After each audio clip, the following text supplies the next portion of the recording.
Hello everyone, welcome to Saman Yapa YouTube channel. ඔයාට බඩගිනි. ඔයාගේ බඩ ගොර ගොර ගානවා. නිකන් ගොරවන්න එපා.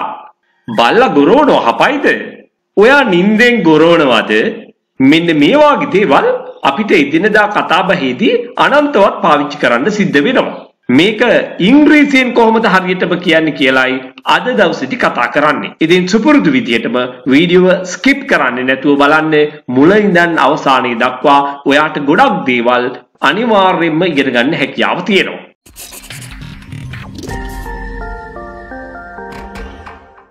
මේ පාඩමේ හැටියට ගොරවනවා කියන අර්ථය ගැනීම සඳහා අපි භාවිතා කළ යුත්තේ growl කියන verb එක.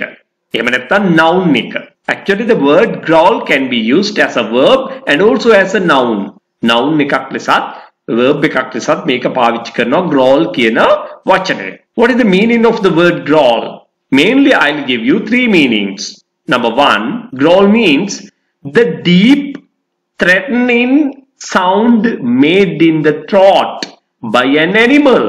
An aggressive grumbling.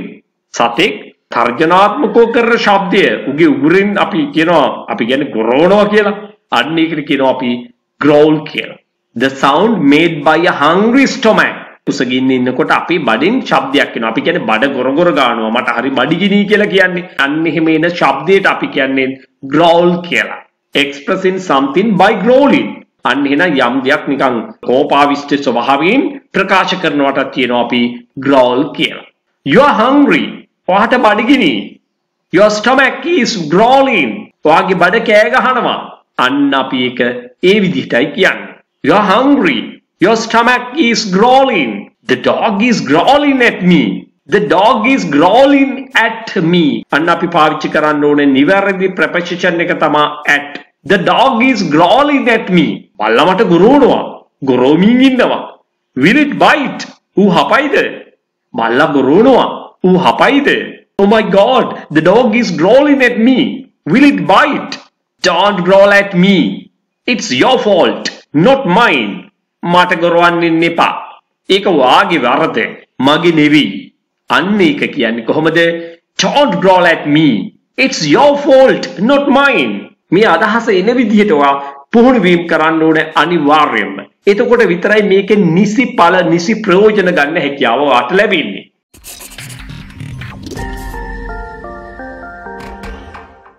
ඔන්න දැන් අපි නිින්දෙන් ගොරවනවාට කියන වචනය ගැන කියන්නයි යන්නේ. Snow. Do you snow? ඔයා ගොරවනවද? මෙතනදී අපි දැනගන්න ඕනි මේ කියන්නේ නිින්දෙන් ගොරවනවද කියලා යහන්නේ. Do you snow?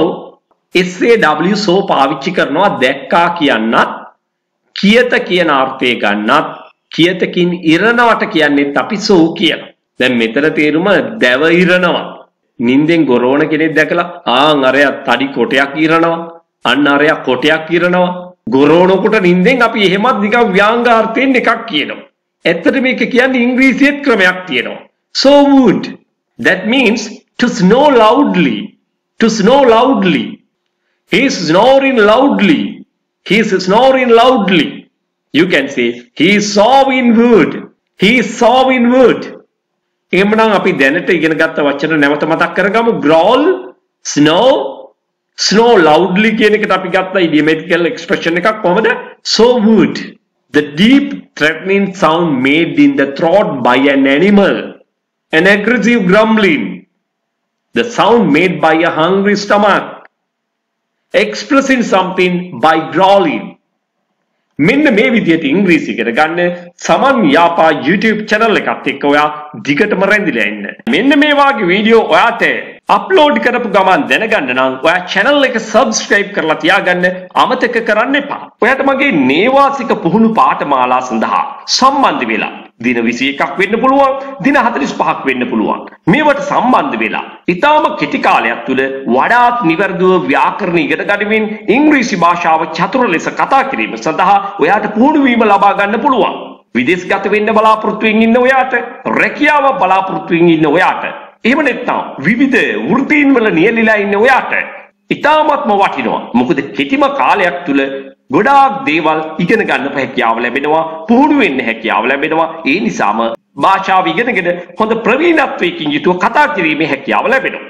එහෙම සහභාගී වෙන්නම බැරි අය සඳහා විශේෂයෙන්ම විදේශගත වෙලා දැනටමත් සේවය කරන අය ඔන්ලයින් ක්ලාසස් සඳහා විමසීම් කරන්න පුළුවන්. ඒ වගේම පාසල් යන දුවලා පුතාලටත් ඔන්ලයින් ක්ලාසස් එහෙම නැත්නම් දැනටමත් රැකියාවල නියැලිලා ඉන්න අයට මේ වගේ ෆිසිකල් ක්ලාසස් වලට සම්බන්ධ වෙන්න බැරි නම් අන්න ඒ අයට ඔන්ලයින් ක්ලාසස් සඳහා විමසීම් කරන්න පුළුවන්. ඔයාට අවශ්‍ය කරන සියලු දේ WhatsApp මගින් 071 දැන්ම යොමු කරන්න. ඒ වගේම ඔයා තාමත් මගේ channel එක නරඹන්නේ subscribe කරලා නෙවෙයි නම් channel එක subscribe කරලා තියාගන්න. එතකොට ඔයාට මේ වගේ වටිනා පාඩම් රැසක් ඉගෙන ගැනීමේ හැකියාව තියෙනවා. ඒත් එක්කම ඔයාට තාමත් මගේ වීඩියෝ සියල්ලම නරඹන්න බැරි වුණා නම් ඔයාට ඉඩ පහසුවේ විවේකයේ ලැබෙන වෙලාවට අනිවාර්යයෙන්ම channel එකේ තියෙන ඒ වීඩියෝ නරඹන්නත් අමතක කරන්න එපා. හේතුව ඔයාට thumbnail එකේ පෙන්වන දේට වැඩිය ගොඩාක් ඇතුලෙන් ඉගෙන ගන්න තියෙනවා. So thank you everyone.